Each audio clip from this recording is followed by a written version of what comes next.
आऊज़ुबिल्लाहिमिनश्शैतानिर्रजीम बिस्मिल्लाहिर्रहमानिर्रहीम। आज हमने पढ़ना है बेटा हमारा LHV पार्ट सेकंड के जो हमारे लेक्चर हैं राबिया खालिद साहिबा की बुक पेज नंबर 217 से ही चैप्टर हमारा 5 चल रहा है चाइल्ड हेल्थ प्रैक्टिस का। तो आज हमने पढ़ना है डिजीज़ ऑफ रेस्पिरेटरी सिस्टम, जो निज़ाम में तनफ़ुस है यानी सांस लेने का जो निज़ाम है उसकी जो बीमारियां हैं वो आज हमने पढ़नी है। इंशाल्लाह कोशिश करेंगे हम कि इसी लेक्चर में आपको कंप्लीट करके दें सारा लेक्चर। तो सांस की कौन कौन सी बीमारियां होती हैं बेटा और उनको कैसे मैनेज करना है। तो respiratory infections are common in children. Respiration यानी निज़ाम तनफ़ुस के जो इन्फेक्शन है वो आम है बच्चों में। If in a malnourished child, अगर बच्चा खुराक की कमी का शिकार हो, and with upper respiratory infection, और अपर रेस्पिरेटरी इन्फेक्शन का शिकार हो। अच्छा बेटा, रेस्पिरेटरी सिस्टम जो है पहले तो सुन ले होता क्या है।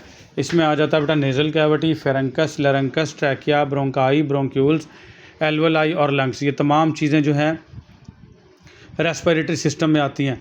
तो इसको दो हिस्सों में तकसीम करते हैं, अपर रेस्पिरेटरी सिस्टम और लोअर रेस्पिरेटरी सिस्टम। तो अपर में आते हैं नेज़ल कैविटी, फेरेंकस और लेरेंकस। ये तीन चीज़ें जो हैं अपर रेस्पिरेटरी ट्रैक्ट में आती हैं, और ट्रैकिया, ब्रोंकाई, ब्रोंक्यूल्स, एल्वेलाई और लंग्स जो ये लोअर रेस्पिरेटरी ट्रैक्ट है। तो आपको पता होना चाहिए।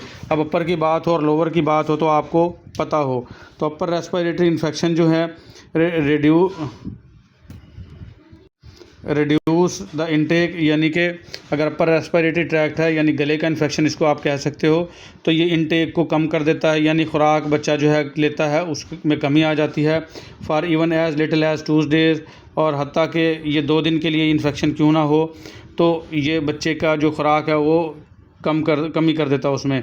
The child may have considerable difficulty in making up for this period of poor intake over the succeeding days. तो ये कंसीडर किया जाता है कि बच्चे को बहुत मुश्किलात का सामना होता है कि ये इन दिनों में जो उसने पुअर इंटेक किया है यानी खुराक कम ली है तो उसकी कमी को वो पूरा कर सकेगा। सिमिलरली सेम इसी तरीके से a baby with a chronic nasal obstruction, अगर बच्चे को कोई नाक में रुकावट हो। अच्छा बेटा, एक होती हैं बीमारियां एक्यूट, एक होती हैं क्रोनिक। जो बीमारी 15 दिन से कम रहेगी वो एक्यूट कहलाएगी, जो 15 दिन से ज़्यादा रहेगी वो क्रोनिक कहलाएगी। तो अगर बच्चे का नाक बंद रहता है तो उसको क्या कहेंगे, नेज़ल ऑब्स्ट्रक्शन, नाक में रुकावट। अगर बच्चे को लंबे अरसे की यानी क्रोनिक नेज़ल ऑब्स्ट्रक्शन है, may have difficulty in breast feeding, उस बच्चे को जो है वो दूध पीने में मुश्किलात का सामना हो सकता है। वो होगा क्या कि बच्चा जो है ना माँ का जब दूध पीता है बेटा तो वो मुंह से तो दूध पी रहा होता है और नाक से सांस ले रहा होता है, तो नेज़ल जो है वो कंजेशन है, ठीक है, नाक में जो ऑब्स्ट्रक्शन है, रुकावट है, तो वो ठीक से दूध नहीं पी पाएगा, ठीक है। तो ब्रेस्ट फीडिंग में डिफ़िकल्टी होगी, रिजल्टिंग इन पुअर ग्रोथ, और उसकी नशोनुमा में कमी आ जाएगी। The mothers needs to be taught that during respiratory infection, माँ को ये सिखाना ज़रूरी है कि रेस्पिरेटरी जो इन्फेक्शन होते हैं उनमें क्या करना है। The child requires even more frequent meals, बच्चे को ज़्यादा खुराक की ज़रूरत है। If the energy and protein intake is to be maintain, कि अगर बच्चे की एनर्जी और प्रोटीन जो है वो मेंटेन रखनी है तो उसको थोड़ा यानी अगर वो दूध पीता है तो पहले अगर माँ 3 बार दूध पिलाती थी तो उसको थोड़े थोड़े वक्फे से 6 बार दूध पिलाए कम से कम, ठीक है। Respiratory infections are more common in winter months, और रेस्पिरेटरी इन्फेक्शन जो है वो सर्दी के दिनों में आम हो जाते हैं। तो ड्रॉपलेट इन्फेक्शन, पहला कौन सा है, ड्रॉपलेट इन्फेक्शन। अगर कोई भी बच्चा कोई भी शख्स छींकता है या उसको ज़ुकाम वगैरह है तो उसकी जो छींक से, ज़ुकाम से, उसके सांस से जो वाटर वेपर्स आते हैं बाहर निकलते हैं तो उनसे जो इन्फेक्शन होता है वो ड्रॉपलेट इन्फेक्शन कहलाएगा। ड्रॉपलेट कहते हैं बेटा पानी के या जो राल के, थूक के जो बारीक बारीक से कतरे छींक के ज़रिए, सांस के ज़रिए बाहर आते हैं, उनको ड्रॉपलेट कहते हैं।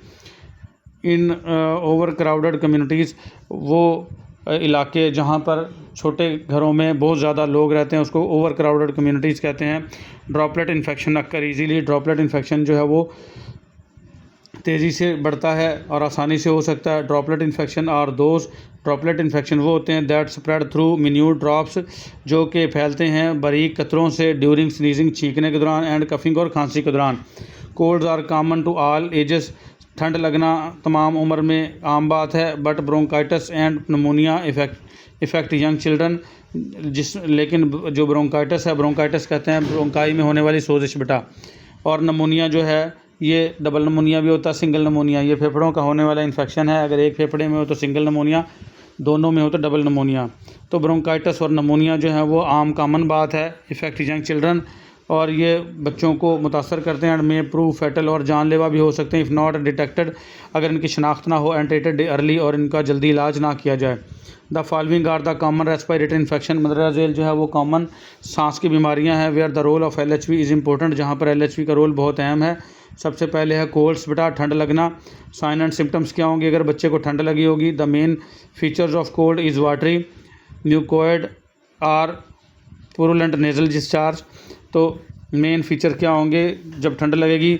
तो पानी जैसा नाक से कोई चीज़ बह रही होगी, म्यूकोइड यानी म्यूकस चिपचिपा मादा, आर प्रूलेंट नेजल डिस्चार्ज या गाढ़े रंग का बदबूदार डिस्चार्ज नाक से आ रहा होगा। इन मोर सीवियर कोल्ड्स, ज़्यादा अगर शदीद ठंड लग जाएगी, देयर इज़ अ मलेज, बच्चा बेचैन होगा। बेटा मलेज कहते हैं बेचैनी होना, बच्चा बेचैन होगा।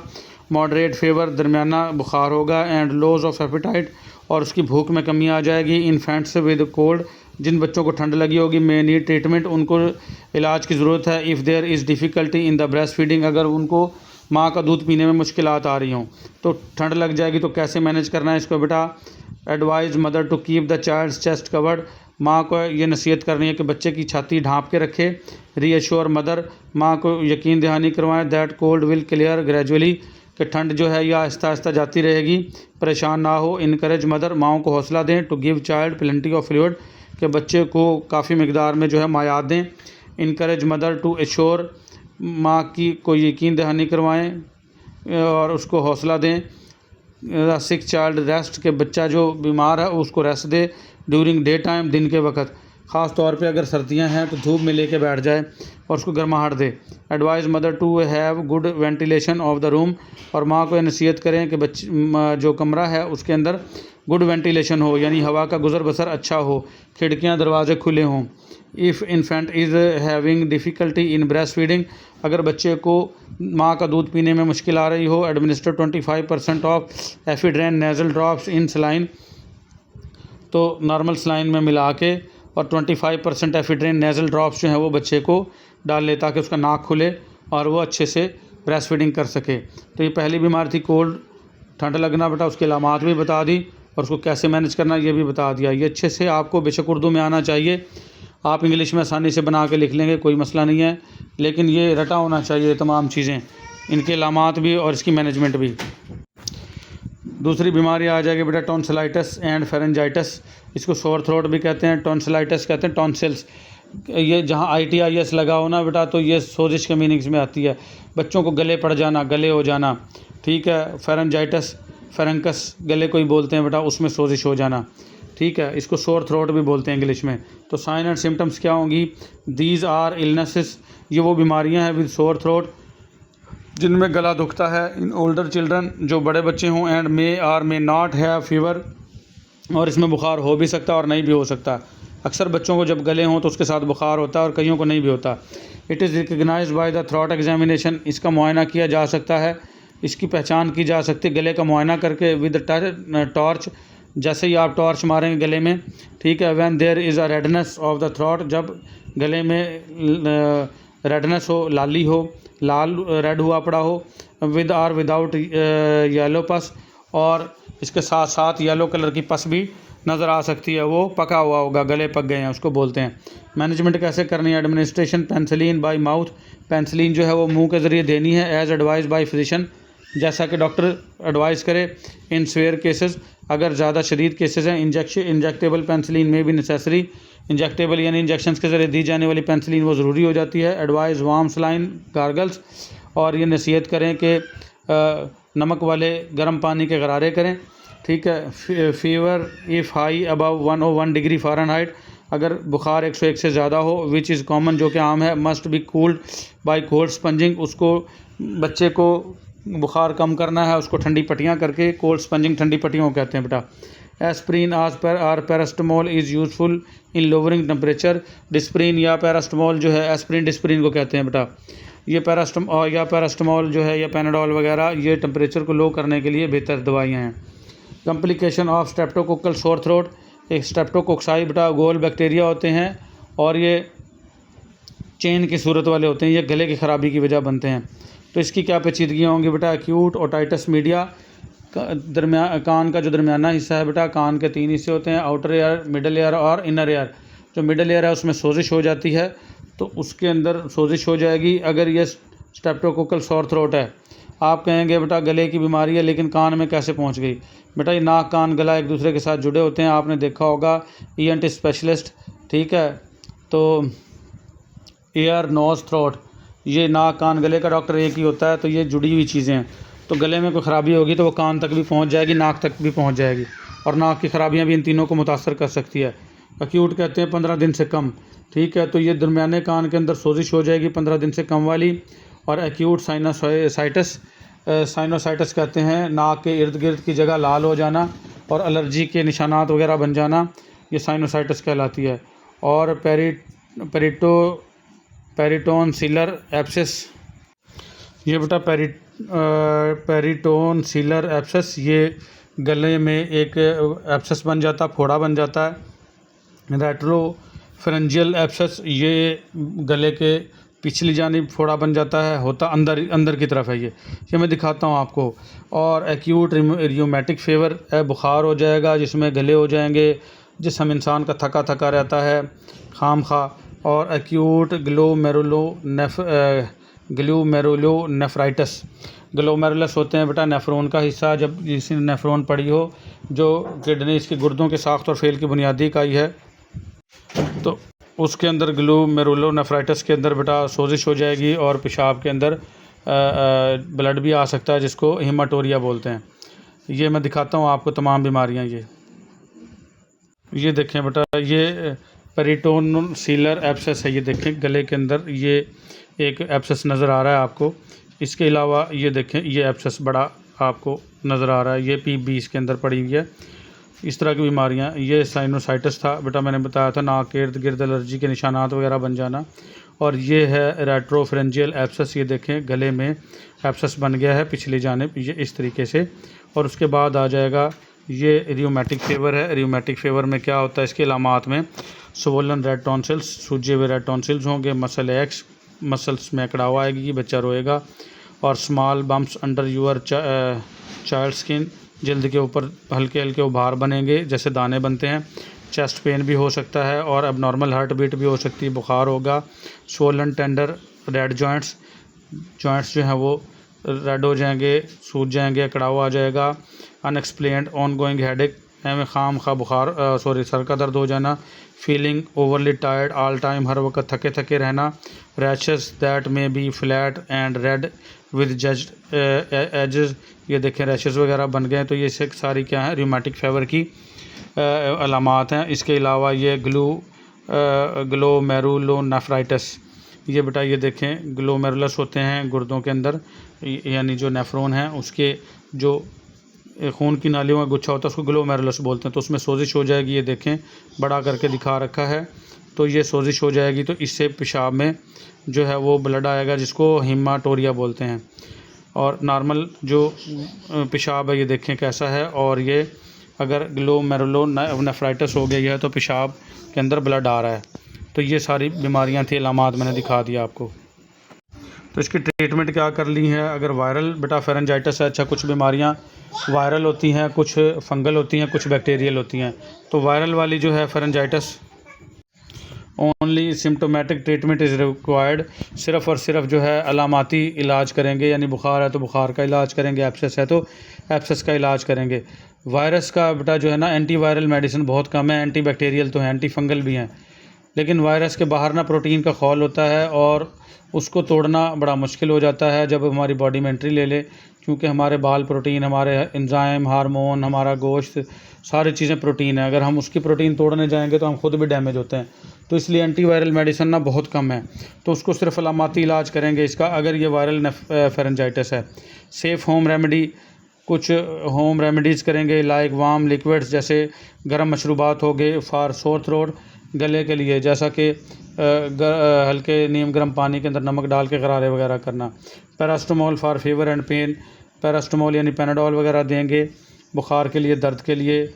और अगर स्ट्रेप्टोकोकल इन्फेक्शन है, स्ट्रेप्टोकोक्साई मैंने बताया था, ये बैक्टीरिया होते हैं गोल और चेन टाइप के बैक्टीरिया होते हैं ये। तो इसका अगर इन्फेक्शन है तो फिर क्या करेंगे, बेंजोथीन पेंसिलिन देंगे। सिंगल डोज इसकी क्या है, बच्चों को अगर 25 किलो से उनकी वज़न कम है तो 6 लाख यूनिट जो है इंटरनेशनल यूनिट वाली IM इसको इंट्रामस्कुलर देंगे। और अगर उसका वज़न 25 किलोग्राम से ज़्यादा है तो 12 लाख यूनिट IM इंट्रामस्कुलर देंगे। और अमोक्सिसिलिन 3 टाइम्स अ डे देंगे फॉर 10 डेज़, 10 दिनों के लिए। और 16.6 मिलीग्राम पर किलोग्राम पर डोज के हिसाब से फॉलोअप ट्रीटमेंट करेंगे आफ्टर 2 डेज़, 2 दिन के बाद। इफ़ सिम्टम्स परसिस्ट अगर उसकी अलामात बरकरार रहेंगी तो ये था बेटा आपका टॉन्सिलाइटिस एंड फेरेंजाइटिस। फिर आ जाएगा एक्यूट एपिग्लोटाइटिस। एपिग्लोटिस जो है बेटा, ग्लोटस एक सुराख है ट्रैकिया के ऊपर और उसके ऊपर एक ढक्कन अल्लाह पाक ने बना रखा है, उसको एपिग्लोटिस बोलते हैं। जब हम खाना निगलने लगते हैं तो एपिग्लोटिस जो है वो उस ग्लोटस को सुराख को बंद कर देता है और खाना सांस की नाली में नहीं जाता।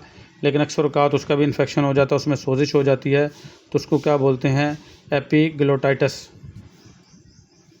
देखें बेटा ये एपिग्लोटिस है ये वाला, और ये ट्रैकिया है। ट्रैकिया के ऊपर ये देखें ये यहाँ सुराख होता है। और ये एपिग्लोटिस का काम होता है जब हम खाना स्वेल करते निगलते हैं तो ये खाना जो है डायरेक्ट एसोफेगस में भेजना और सांस की नाली को बंद कर देना, तो एपिग्लोटिस का काम है। तो अगर इसमें सोजिश हो जाए तो ये इस तरह से दिखता है, ये देखें गले के अंदर नज़र आ रहा है, ये एपिग्लोटिस बड़ा हो गया, इसको एपिग्लोटाइटिस बोल देंगे। जहाँ TITIS लगेगा वो सोजिश के मीनिंग में आता है, ये देखें। तो एक्यूट क्या होगा, 15 दिन से कम रहने वाला बेटा। This is an acute bacterial infection, ये एक्यूट बैक्टीरियल इन्फेक्शन है ऑफ एपिग्लोटिस।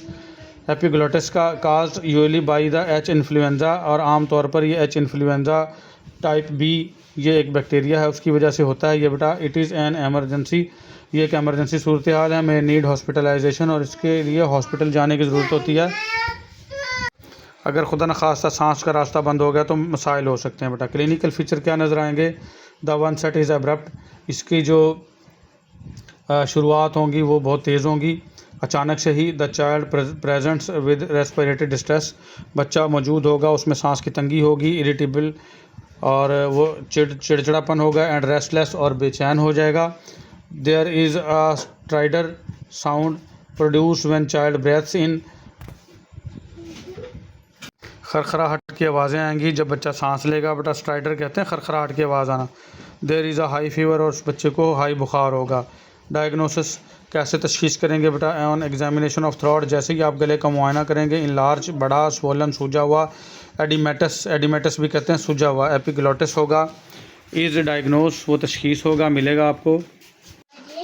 तो तशखीस होगी बेटा एडिमेटस एपिग्लोटिस की, यानी सूजा हुआ एपिग्लोटिस, जैसा मैंने तस्वीर में दिखाया होगा। एक्सरे करेंगे तो lateral view of neck reveals evidence of epiglottitis. अगर पिछली जानिब से नेक का रिव्यू करेंगे तो इससे हमें पता चल जाएगा कि इसको एपिग्लोटाइटिस हो गई है। ट्रीटमेंट क्या करेंगे, immediately shift the patient to hospital, मरीज़ को फ़ौरन एपिग्लोटाइटिस में हॉस्पिटल शिफ्ट करेंगे। वेयर नेज़ो ट्रैकियल इंक्यूबेशन में भी रिक्वायर्ड, जहाँ पे नेज़ो ट्रैकियल इंक्यूबेशन जो है वो ज़रूरी हो जाएगी। नेज़ो कहते हैं नाक को बेटा, ट्रैकियल कहते हैं ट्रैकिया को, जो उनके अंदर से कुछ मवाद लेके उसको लेबॉर्ट्री में ग्रो करवाया जाएगा और उससे पता चलाया जाएगा कि इन्फेक्शन किस वजह से हो रहा है। IV एंटीबायोटिक्स, इंट्रावेनस एंटीबायोटिक देंगे उसको, और chloramphenicol, ampicillin, cefuroxime fluid and electrolyte support, ये तमाम चीज़ें उसके लिए करेंगे बेटा। ये सारे एंटीबायोटिक हैं और फ्लूइड से और इलेक्ट्रोलाइट से सपोर्ट करेंगे।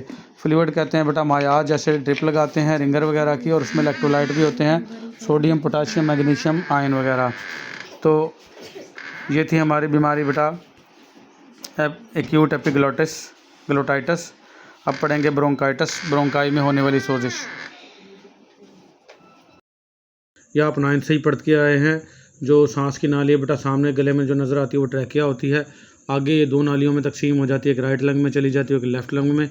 तो ये क्या होती है, ब्रोंकाई। और उसमें अगर सोजिश हो जाए तो उसका जो मेन होल है, सुराख है जिससे सांस गुजरती है, तो उसके अंदर तंगी आ जाती है।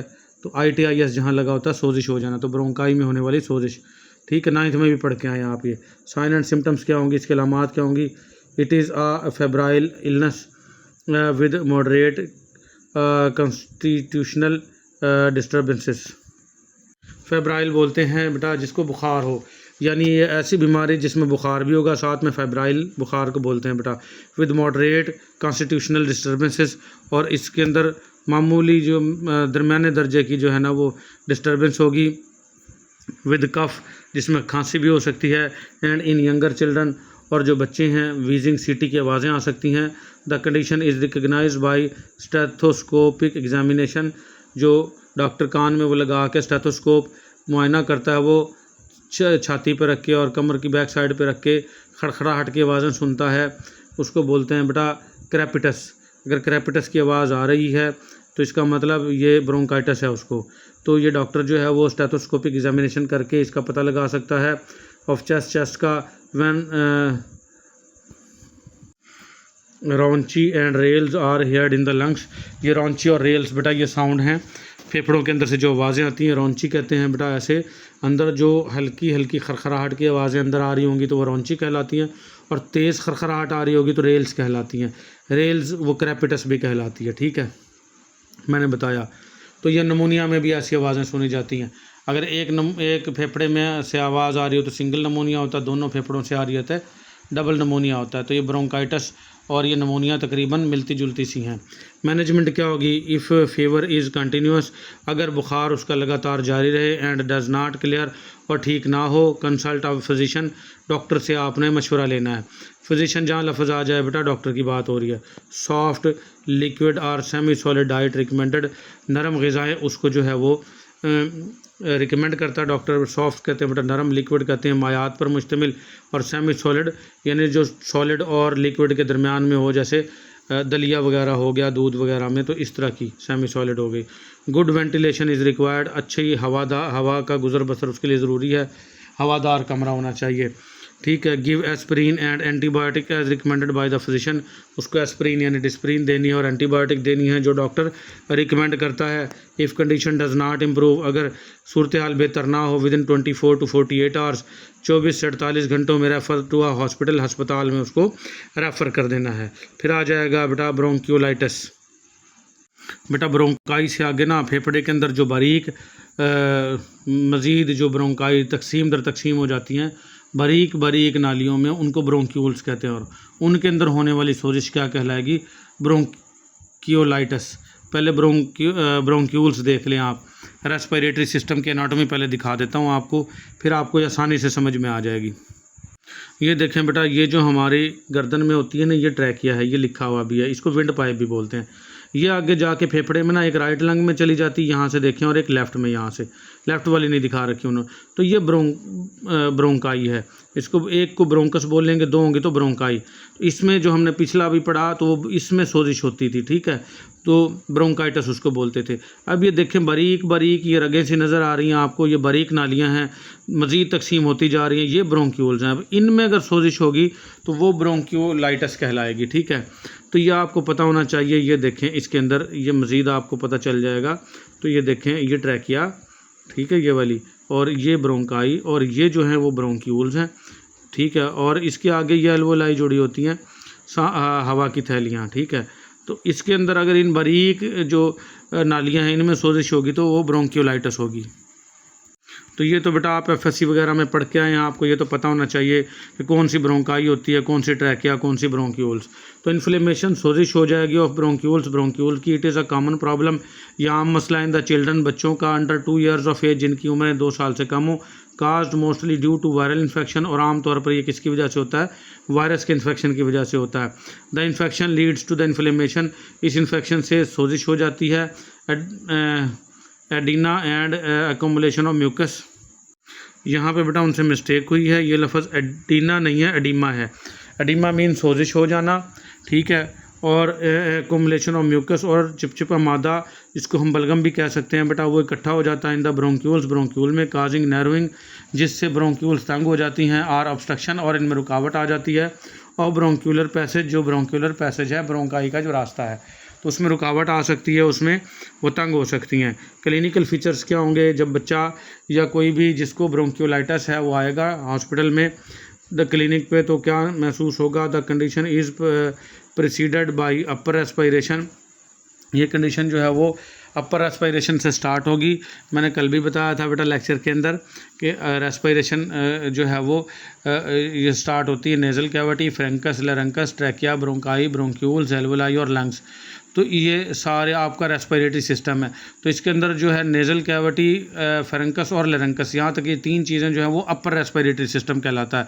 उसके बाद जो है ट्रैकिया, ब्रोंकाई, ब्रोंक्यूल्स और जो एल्वोलाई हैं ये लोअर रेस्पिरेटरी ट्रैक्ट कहलाता है। तो ये बता रहा है कि ये अपर रेस्पिरेशन इन्फेक्शन है, यानी नेज़ल कैविटी, फ्रेंकस और लारंकस का। ठीक है। The condition is proceeded by upper respiration infection. ये कंडीशन स्टार्ट होती है अपर रेस्पिरेशन इन्फेक्शन से। आफ्टर 1 to 2 days, 1 से 2 दिन के बाद द माइल्ड राइनाइटिस, और मामूली किस्म की राइनाइटिस होगी। राइनाइटिस कहते हैं बेटा एलर्जी टाइप सिम्टम्स, नाक के गिर्द लाल निशान वगैरह बनना और नाक बंद होना, तो इस तरह की निशानियाँ आएंगी। द चाइल्ड डिवेल्प्स कफ, बच्चे को खांसी हो जाएगी। रैपिड ब्रीथिंग, तेज़ तेज़ सांसें आएंगी। वोमिटिंग, उल्टियाँ हो सकती हैं। बिकम्स इरिटेबल, और बच्चा तंग हो सकता है। डज नॉट फीड प्रॉपरली, ठीक से खाना नहीं खाएगा। Fever does not exceed 1 or 2 degree centigrade, और बुखार भी जो है 102 से ज़्यादा नहीं बढ़ेगा। तो ये अलामात क्या होंगी? ब्रोंकियोलाइटिस होगी इसको। ऑन एग्जामिनेशन जब मुआयना करेंगे, रेस्पिरेशन इज़ फास्ट 60 to 80 पर मिनट, उसकी सांस की रफ्तार जो है वो 60 से 80 होगी। ये बहुत ज़्यादा है बेटा। जो रेस्पिरेशन है ना अडल्ट की, जवानों की, वो 1 मिनट में 12 से 20 होती है नॉर्मल, और बच्चे की 20 से 30 होती है। तो 60 से 80 पर मिनट बहुत ज़्यादा है। विद सब coastal and intercostal muscles retraction, और ये बेटा सब कोस्टल और इंटरकोस्टल मसल्स होते हैं, जो पसलियाँ हैं ना, पसली, एक पसली, बीच में गोश्त, फिर पसली, फिर गोश्त, तो ये बेटा इंटरकोस्टल मसल्स कहलाते हैं। और इंटरकोस्टल मसल से नीचे एक और तय है, वो सब कोस्टल मसल्स कहलाती है। तो सब कोस्टल और इंटरकोस्टल जो मसल्स हैं वो रिट्रैक्ट हो रहे होंगे। ठीक है, तेज़ तेज़ चल रहे होंगे। और एक्सपोरेटरी वीज, और जैसे ही सांस बाहर निकालेगा तो सीटी की आवाज़ आएगी, और ग्रंटिंग या खरखराहट की आवाज़ें आएंगी, इस प्रेजेंट मौजूद होगी, विच इज़ डायग्नोस्टिक, जिससे हमें पता चल जाएगा कि इसको ब्रोंकियोलाइटिस हो गई है। ट्रीटमेंट क्या करेंगे, इसका इलाज क्या करेंगे? Child should be manage in hospital, बच्चे का इलाज अस्पताल में होगा। ऑक्सीजन इनहेलेशन, उसको ऑक्सीजन दी जाएगी। प्रॉप अप पोजीशन, और प्रॉपर पोजीशन में यानी जैसे सिटिंग पोजीशन होती है उसमें बिठाएंगे 30 to 40 एंगल के दौरान, यानी ना तो फुल बच्चा लेटा हुआ होगा ना फुल बैठा हुआ होगा, 30 to 40 एंगल। ये प्रॉपर पोजीशन दिखाता हूँ आपको। ये देखें बेटा, ये प्रॉपर पोजीशन है। ये देखें, ना तो ये फुल बैठी हुई है ना फुल लेटी हुई है। आजकल के बेड बहुत अच्छे आ रहे हैं, उनकी अगर लेग साइड रेज करनी पड़े तो वो भी हो सकती है, जिसको ट्रेंडलनबर्ग पोजीशन कहते हैं। उसमें हेड नीचे और टांगें ऊपर होती हैं, और अगर दरमियान का हिस्सा अगर ऊंचा करना पड़े और सर और टांगें नीची करनी पड़े, मोस्टली जो ड्रोनिंग के पेशेंट होते हैं, जो डूब के आए होते हैं, तो उनको दरमियान से ऊंचा करना पड़ता है। उनकी लेग्स और जो है हेड डाउन करने पड़ते हैं ताकि उसका पानी निकलता रहे। ठीक है। और कुछ पोजीशनें ऐसी होती हैं जैसा कि ये वाली पोजीशन है प्रॉपर पोजीशन, तो जो सांस का पेशेंट है जिसको ब्रोंकियोलाइटिस होगी वो बिल्कुल भी लेट नहीं सकेगा। अगर लेटेगा तो उसकी सांस बंद होने के चांसेस ज़्यादा होते हैं, तो उसको ये प्रॉपर पोजीशन देते हैं। फिर उसको पेरेंटल फ्लूइड देंगे, यानी इंजेक्शंस के ज़रिए, ड्रिप के ज़रिए मायात देंगे टू प्रिवेंट डिहाइड्रेशन, कि उसको डिहाइड्रेशन ना हो जाए। एंटीबायोटिक्स देंगे, आर रिकमेंडेड, रिकमेंड करते हैं for bacterial infection, bacterial infection अगर हो तो, लेकिन ये मोस्टली होता वायरल इन्फेक्शन है बेटा। Correction of acidosis and electrolyte imbalance, अगर एसिडोसिस है यानी एसिड ज़्यादा हो जाना, और इलेक्ट्रोलाइट्स इम्बैलेंस अगर हो गया है, यानी उसके पोटाशियम, कैल्शियम, मैग्नीशियम, आयन वगैरह कम हो जाते हैं, ऐसी कंडीशन में जैसे मोशन और उल्टी में हो जाते हैं, तो उसको हम करेक्ट करेंगे। और ये करेक्ट जो है वो आपके जो पेरेंटल फ्लूइड दे रहे हैं उसी से हो जाएंगे। फिर छठी कंडीशन आ जाएगी बेटा नमोनिया, इसको पी नमोनिया नहीं बोलना, नमोनिया है बेटा। मैं अभी थोड़ा जिक्र कराया हूँ, तो फेफड़ों में होने वाला इन्फेक्शन नमोनिया कहलाता है। ये डबल भी होता है, सिंगल भी। एक फेफड़े में हो तो सिंगल नमोनिया, और दोनों फेफड़ों से आवाज़ आ रही हो क्रेपिटस की तो डबल नमोनिया कहलाता है। तो ये था बेटा हमारा आज का लेक्चर। आज हमने 5 बीमारियां जो हैं वो पढ़ ली हैं। जो नमोनिया है हमारी, ये भी हमारी रेस्पिरेटरी डिजीज़ है। इंशाल्लाह वो हम पढ़ेंगे अगले लेक्चर में। आज के लिए इतना ही बेटा, मिलेंगे अगले लेक्चर में। अल्लाह हाफिज़।